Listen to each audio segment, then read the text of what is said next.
I'm really worried that banks are now not genuinely competing against each other. They're all being forced to behave in the same woke way, and we are potentially the victims. Yeah, it's just so concerning, and I don't think people really understand how serious this is.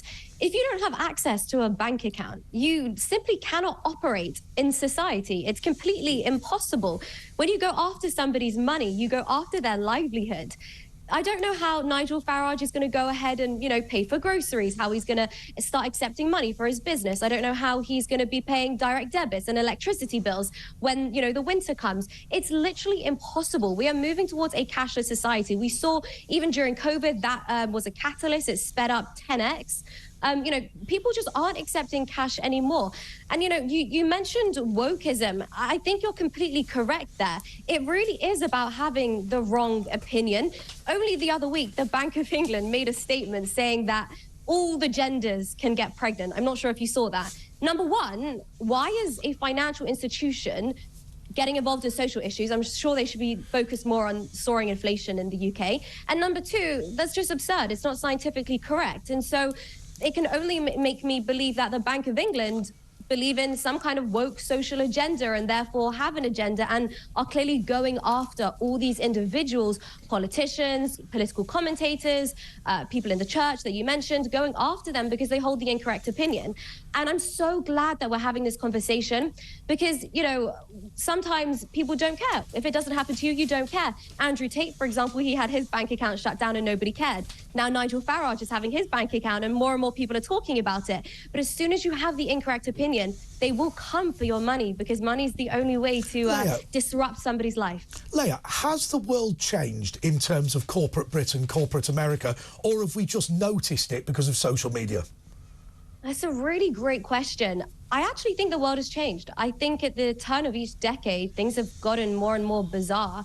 I'm only in my 20s. I can't speak for, the last 40 decades or whatever it is. But I've noticed a change. I've noticed that we're now not allowed to say more and more things. I've noticed governments cracking down on certain political ideologies. I've noticed social media cracking down on certain ideologies.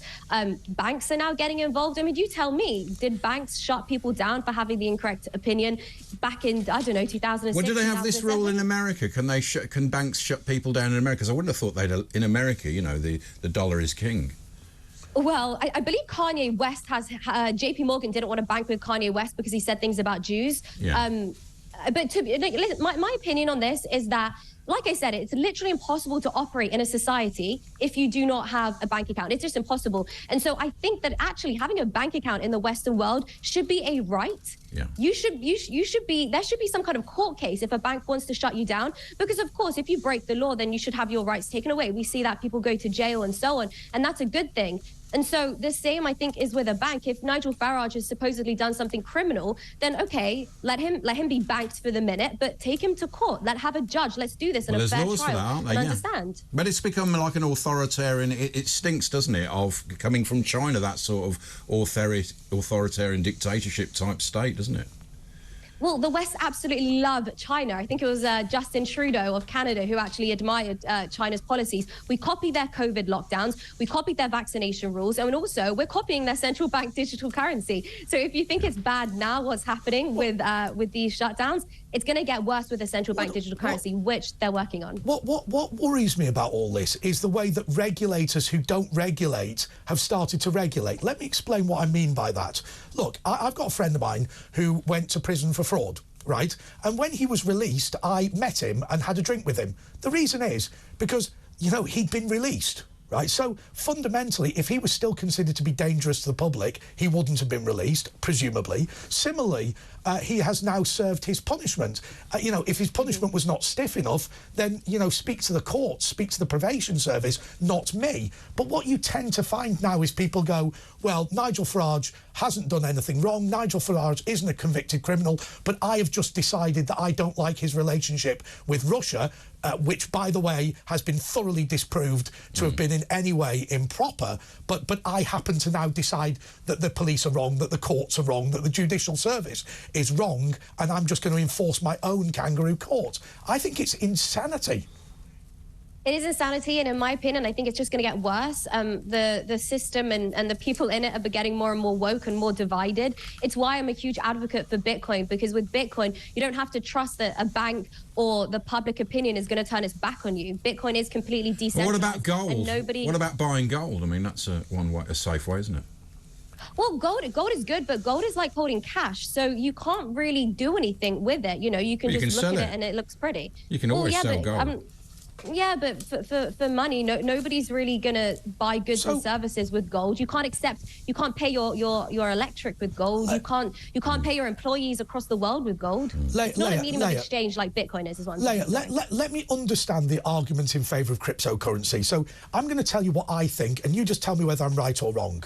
Effectively, look, first and foremost, cryptocurrency, what protects you is the fact that there is a limited number of bitcoins that are going to exist in the world, right? Now, obviously, if you look at what happens to the pound recently, every time the government wants extra money, it just prints more pounds and creates a huge amount of inflation. Now, the advantage of having pounds in your pockets is backed by a central bank. To what extent you trust the central bank is interesting, but the advantage with Bitcoin is that actually people can't interfere in it. They can't suddenly print an extra million of them or a billion of them when they want to. So whilst there's a volatility in the value of Bitcoin, you are protected from it being devalued on a regular basis in a way you're not protected if you have pounds in your pocket. Is that a fair summary? Yeah, that's absolutely fair. There's only ever going to be 21 million Bitcoin. You cannot print more.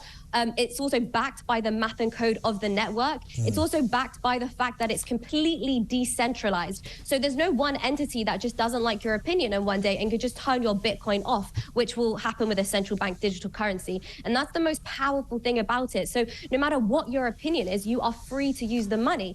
And I always want to make just this point really clear that money is the energy which fuels your life, because without money, you just can't operate or be a part of society at all. So I saw an interview with an official at the Bank of England. Now, when I say this, people figuratively throw rocks at me, but this official at the Bank of England said that the Bank of England will never launch a cryptocurrency, but what they're working on is whether crypto technology will be a good means of exchange. And he gave the following example, right? If you want to buy a house, what you do is you hire a solicitor, the other guy hires a solicitor, the money gets sent to the solicitor, and then there's an exchange at the appropriate time.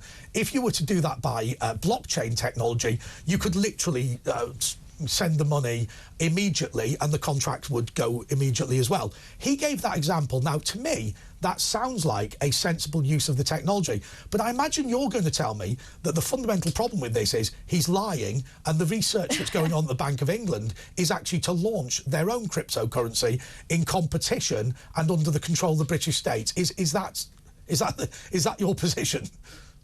So what he's referring to is something called a smart contract, and smart contracts are actually brilliant, and they're done on the Ethereum blockchain, and it basically removes the middleman, and the blockchain does it all for you. So it's all very great and stuff, and you can actually probably do that with a central bank digital currency depending on what they build. However, the debate here, and it's the same debate that we keep coming back to, is convenience over democracy, right? It's the same thing, you know. Do you want to give up your freedom so that you can do a quick transaction? Well, not really. I don't really want to give up my freedom and put all the money in the centralized Bank of England just so, you know, when I buy a house, it can be much faster and we remove the middleman. Are Nigel Farage, Claire Fox and this vicar, I think he's called the Reverend Fothergill, forgive me if I'm wrong on that, but are these people isolated examples, or are we going to start seeing a crackdown on free speech in this country motivated by a bank regulatory system that nobody voted for?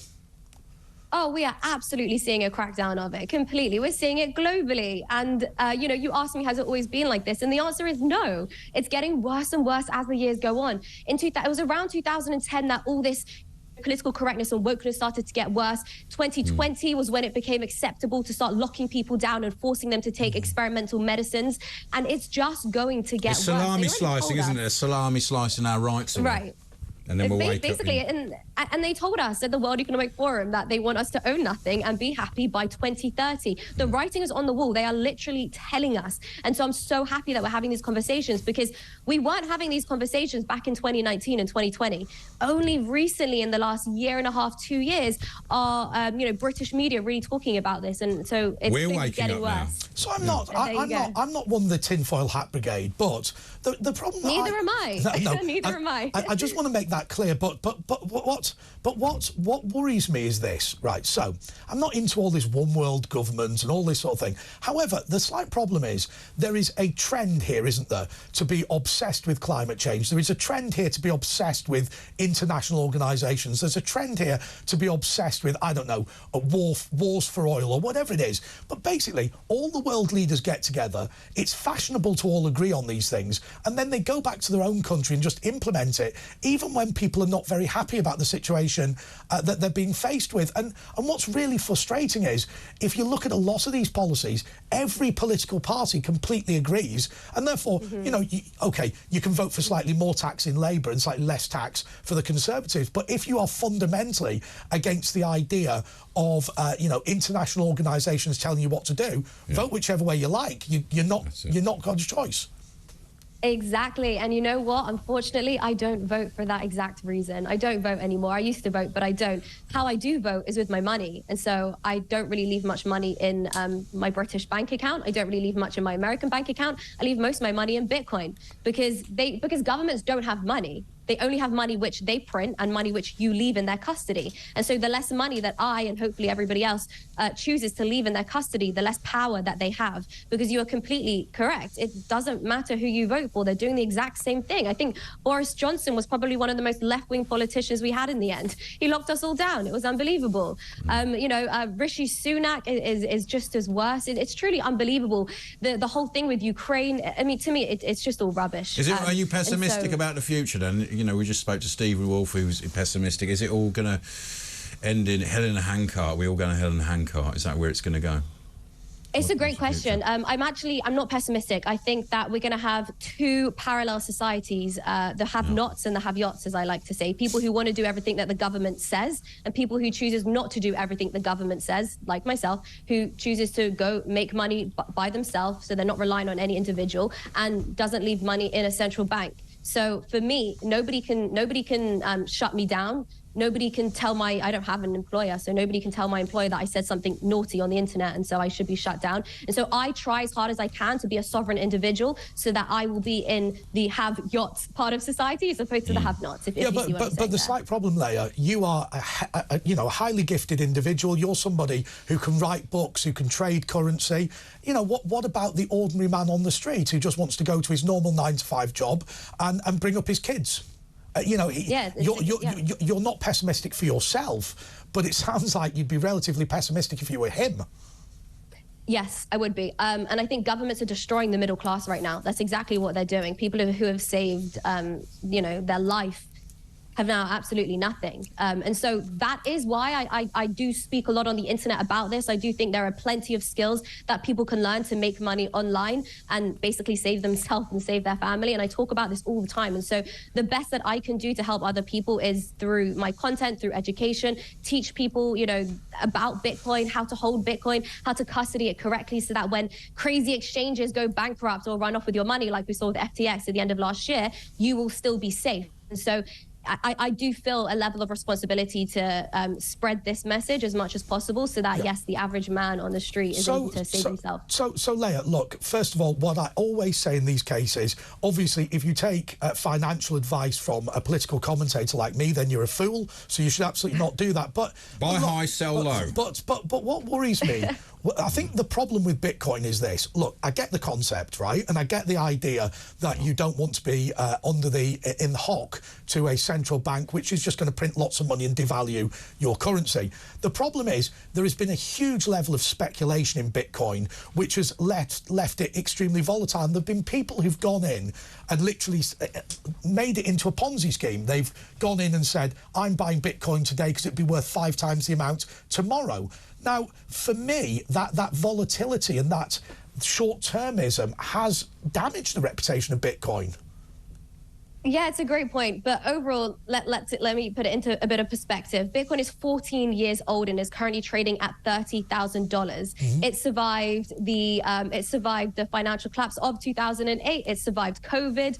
It's outliving the dollar and all other fiat currencies right now. It's at $30,000. It's only really going up if you zoom out and look at the chart. I would never tell anybody to trade Bitcoin and you're going to be a millionaire tomorrow. The idea is that you want to buy in a bear market. And you want to be at, which we're in right now, by the way, and you want to buy a small amount that an amount that you're comfortable holding for the next 5 to 10 years. That's the trick. I don't want you trading, buying and selling. This is expert stuff. You don't want to do any of that. But the 21 million limit means it's not a Ponzi scheme, because a Ponzi scheme means it's exponential. So actually 21 million Bitcoin maximum means it can't be a Ponzi scheme. I actually slightly disagree with that. I slightly disagree with that. I'll tell you why. So if you look at the first major market collapse in terms of a commodity, it was the tulip bulbs of Amsterdam, wasn't it? Yeah. So effectively what happened was people were buying tulip bulbs in order to get 5 times their value,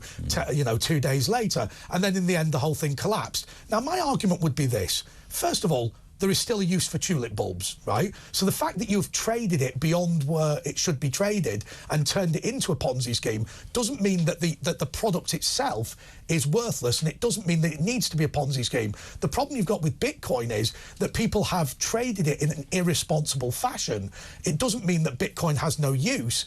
And so I would argue that you've effectively turned the market into a Ponzi scheme when actually it ought not to have been a Ponzi scheme. Do you see what I mean? Well, not really, because like a Ponzi scheme means there's no real economic value being created, and if everybody just withdraw their money, then you have nothing left, which isn't the case with Bitcoin. There is real economic value being created, and if everybody was to sell their Bitcoin, there would still be economic value. There would still be use case, because look how tyrannical the world is becoming. They're shutting down your bank account. Okay, so I understand that, but let